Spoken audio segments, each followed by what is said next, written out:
Doctor Bhimrao Ambedkar के सफलता की कहानियाँ। डॉक्टर बाबा साहेब अंबेडकर का मूल नाम भीमराव था। उनके पिता श्री रामजी वल्द मालोजी सकपाल महू में ही मेजर सूबेदार के पद पर एक सैनिक अधिकारी थे। अपनी सेवा के अंतिम वर्ष उन्होंने और उनकी धर्मपत्नी भीमाबाई ने काली पलटन स्थित जन्मस्थली स्मारक की जगह पर विद्यमान एक बैरेक में गुजारे।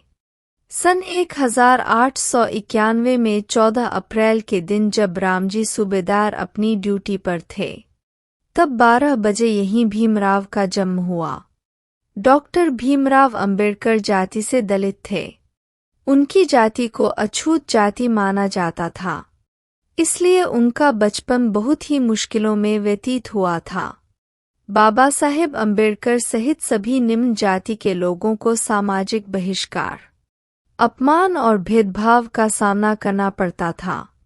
डॉक्टर भीमराव अंबेडकर और उनके पिता मुंबई शहर के एक ऐसे मकान में रहने गए, जहां एक ही कमरे में पहले से बेहद गरीब लोग रहते थे, इसलिए दोनों के एक साथ सोने की व्यवस्था नहीं थी। तो बाबा साहेब अंबेडकर और उनके पिता बारी बारी से सोया करते थे। जब उनके पिता सोते थे तो डॉक्टर भीमराव अंबेडकर दीपक की हल्की सी रोशनी में पढ़ते थे, किंतु उन्होंने जीवन में आई सभी चुनौतियों का डटकर सामना किया व दुनिया में अपनी एक विशिष्ट पहचान बनाई। आइए अब हम इस वीडियो के माध्यम से डॉक्टर भीमराव अंबेडकर के संपूर्ण जीवन परिचय के बारे में विस्तार से जानते हैं। डॉक्टर भीमराव अंबेडकर की शिक्षा। बालक भीमराव का प्राथमिक शिक्षण दापोली और सतारा में हुआ। बम्बई के एल्फिंस्टोन स्कूल से वह 1907 में मैट्रिक की परीक्षा पास की। इस अवसर पर एक अभिनंदन समारोह आयोजित किया गया और उसमें भेंट स्वरूप उनके शिक्षक श्री कृष्णाजी अर्जुन केलुस्कर ने स्वलिखित पुस्तक बुद्ध चरित्र उन्हें प्रदान की। बड़ौदा नरेश सयाजी राव गायकवाड़ की फेलोशिप पाकर भीमराव ने 1912 में मुंबई विश्वविद्यालय से स्नातक परीक्षा पास की। निम्न जाति होने के कारण संस्कृत भाषा पढ़ना माना था, तब उन्होंने फारसी लेकर उत्तीर्ण हुए। आगे की शिक्षा अमेरिका के कोलंबिया विश्वविद्यालय से की। बीए के बाद एमए के अध्ययन हेतु बड़ौदा नरेश सयाजी गायकवाड़ की पुनः फेलोशिप पाकर वह अमेरिका के कोलंबिया विश्वविद्यालय में दाखिल हुए। सन 1915 में उन्होंने स्नातकोत्तर उपाधि की परीक्षा पास की। इस हेतु उन्होंने अपना शोध प्राचीन भारत का वाणिज्य लिखा था। उसके बाद 1916 में कोलंबिया विश्वविद्यालय अमेरिका से ही उन्होंने पीएचडी की उपाधि प्राप्त की। उनके पीएचडी शोध का विषय था। फेलोशिप समाप्त होने पर उन्हें भारत लौटना था, अतः वे ब्रिटेन होते हुए लौट रहे थे। उन्होंने वहां London school of economics and political science में एमएससी और डीएससी और विधि संस्थान में बारेट लॉ की उपाधि हेतु स्वयं को पंजीकृत किया और भारत लौटे।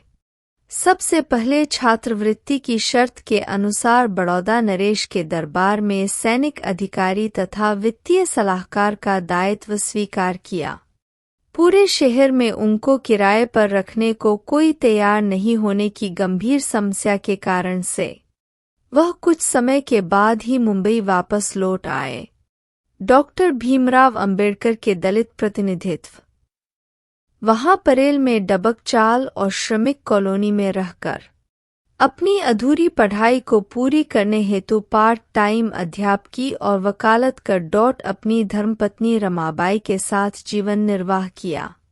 सन 1919 में डॉक्टर अंबेडकर ने राजनीतिक सुधार हेतु गठित साउथबरो आयोग के समक्ष राजनीति में दलित प्रतिनिधित्व के पक्ष में साक्ष्य दी। डॉक्टर भीमराव अंबेडकर को डी.लिट. की मानद उपाधियों से सम्मानित। बाबा साहेब डॉक्टर अंबेडकर को कोलंबिया विश्वविद्यालय ने एलएलडी और उस्मानिया विश्वविद्यालय ने डी.लिट. की मानद उपाधियों से सम्मानित किया था। इस प्रकार डॉक्टर अंबेडकर वैश्विक युवाओं के लिए प्रेरणा बन गए, क्योंकि उनके नाम के साथ BA, MA, MSc, PhD, barrister, DSc, DLitt आदि कुल 26 उपाधियां जुड़ी है। डॉक्टर भीमराव अंबेडकर का योगदान। भारत रत्न डॉक्टर भीमराव अंबेडकर ने अपने जीवन के 65 वर्षों में देश को सामाजिक, आर्थिक, राजनीतिक, शैक्षणिक, धार्मिक, ऐतिहासिक, सांस्कृतिक, साहित्यिक, औद्योगिक, संवैधानिक इत्यादि विभिन्न क्षेत्रों में अनगिनत कार्य करके राष्ट्र निर्माण में महत्वपूर्ण योगदान दिया। उनमें से मुख्य निम्नलिखित हैं। सामाजिक एवं धार्मिक योगदान।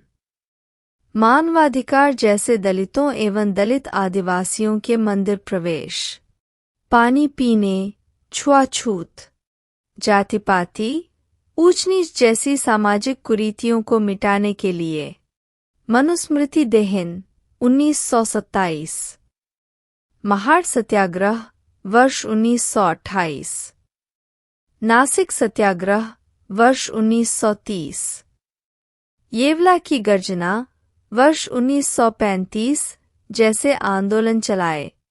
बेजुबान, शोषित और अशिक्षित लोगों को जगाने के लिए वर्ष 1927 से 1956 के दौरान मूक नायक, बहिष्कृत भारत, समता, जनता और प्रबुद्ध भारत नामक 5 साप्ताहिक एवं पाक्षिक पत्र-पत्रिकाओं का संपादन किया।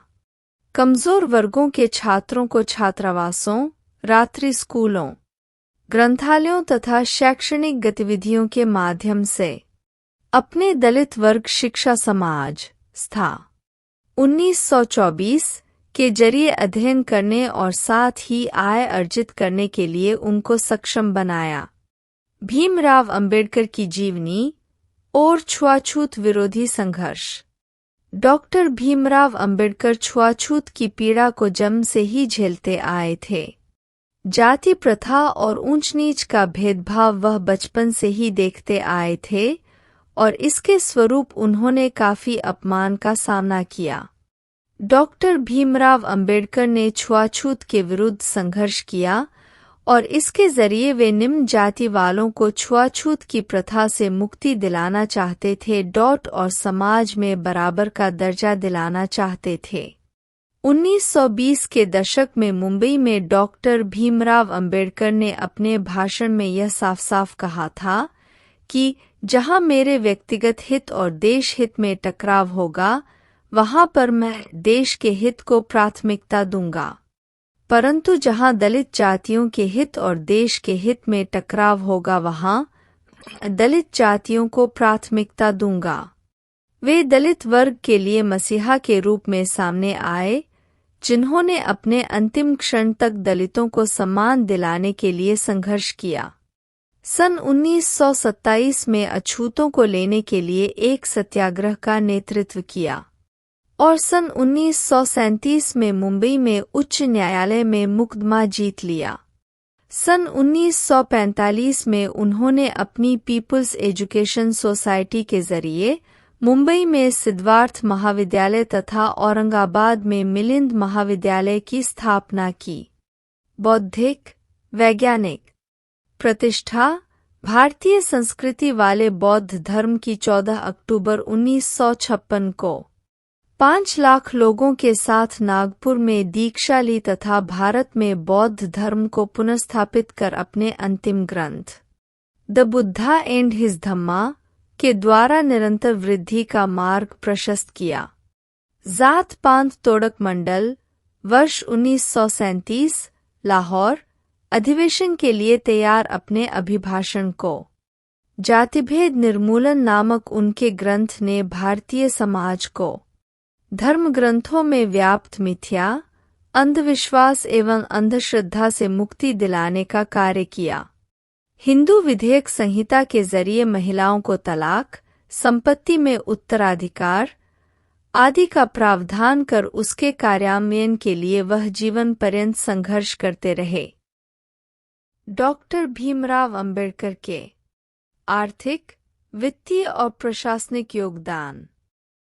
भारत में रिजर्व बैंक ऑफ इंडिया की स्थापना डॉक्टर अंबेडकर द्वारा लिखित शोध ग्रंथ रुपये की समस्या, उसका उद्भव तथा उपाय और भारतीय चलन व बैंकिंग का इतिहास ग्रंथों और हिल्टन यंग कमीशन के समक्ष उनकी साक्ष्य के आधार पर 1935 से हुई।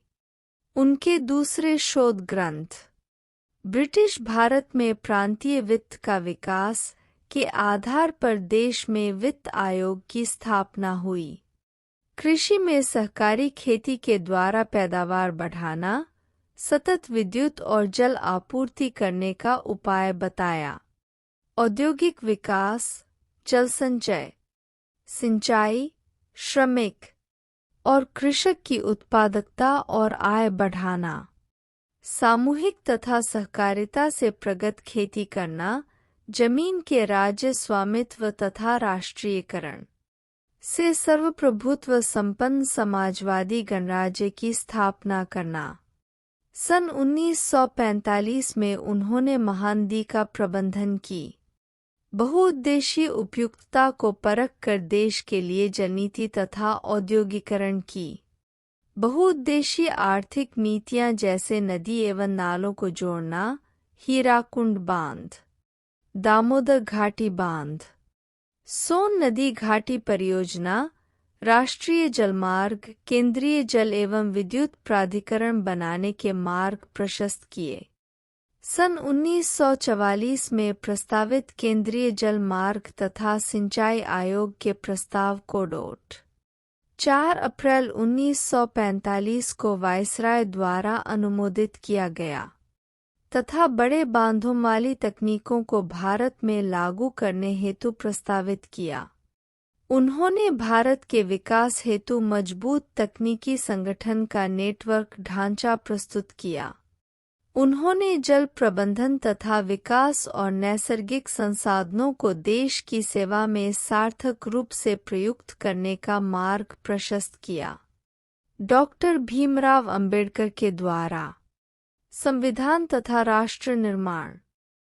उन्होंने समता, समानता, बंधुता एवं मानवता आधारित भारतीय संविधान को 2 वर्ष, 11 महीने और 17 दिन के कठिन परिश्रम से तैयार कर 26 नवंबर 1949 को तत्कालीन राष्ट्रपति डॉक्टर राजेंद्र प्रसाद को सौंपकर देश के समस्त नागरिकों को राष्ट्रीय एकता, अखंडता और व्यक्ति की गरिमा की जीवन पद्धति से भारतीय संस्कृति को अभिभूत किया।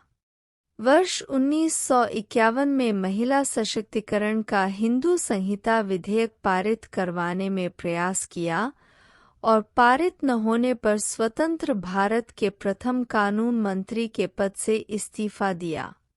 वर्ष 1955 में अपना ग्रंथ भाषाई राज्यों पर विचार प्रकाशित कर आंध्र प्रदेश, मध्य प्रदेश, बिहार, उत्तर प्रदेश और महाराष्ट्र को छोटे छोटे और प्रबंधन योग्य राज्यों में पुनर्गठित करने का प्रस्ताव दिया था, जो उसके 45 वर्षों बाद कुछ प्रदेशों में साकार हुआ।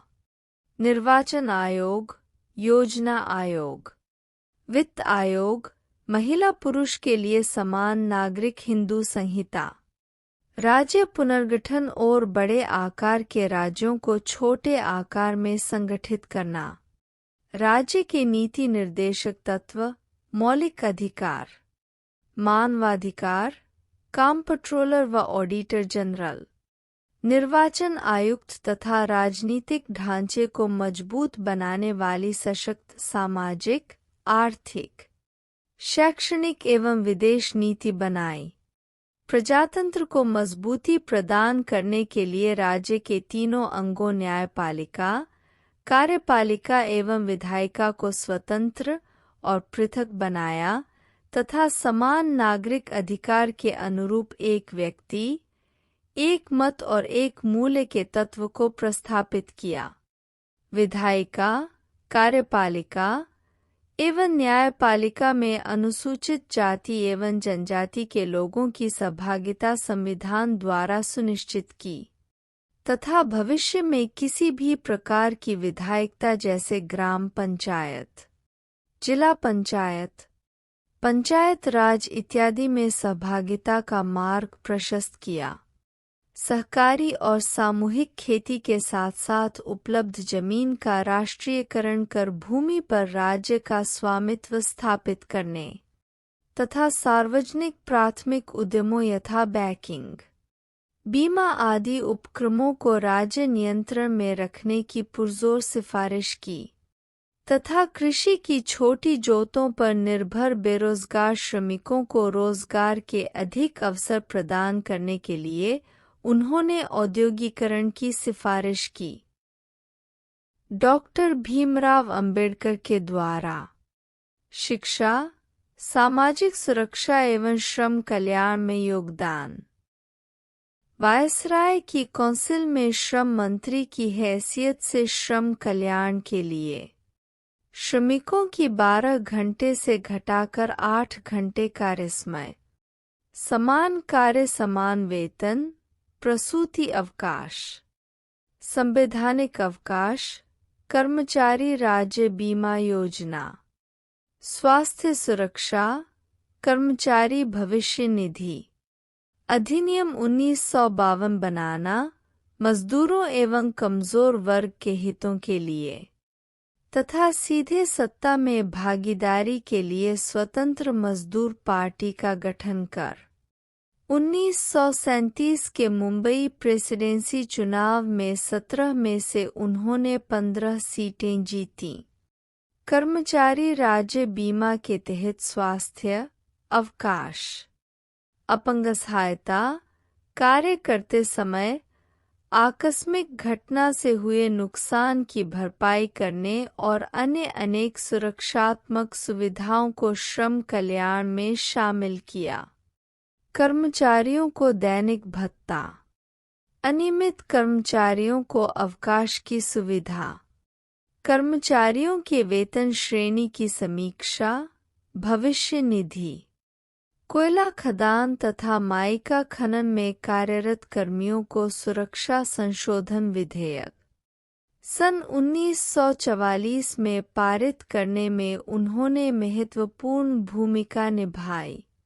सन 1946 में उन्होंने निवास, जल आपूर्ति, शिक्षा, मनोरंजन, सहकारी प्रबंधन आदि से श्रम कल्याण नीति की नींव डाली तथा भारतीय श्रम सम्मेलन की शुरुआत की, जो अभी निरंतर जारी है, जिसमें प्रतिवर्ष मजदूरों के ज्वलंत मुद्दों पर प्रधानमंत्री की उपस्थिति में चर्चा होती है और उसके निराकरण के प्रयास किए जाते हैं।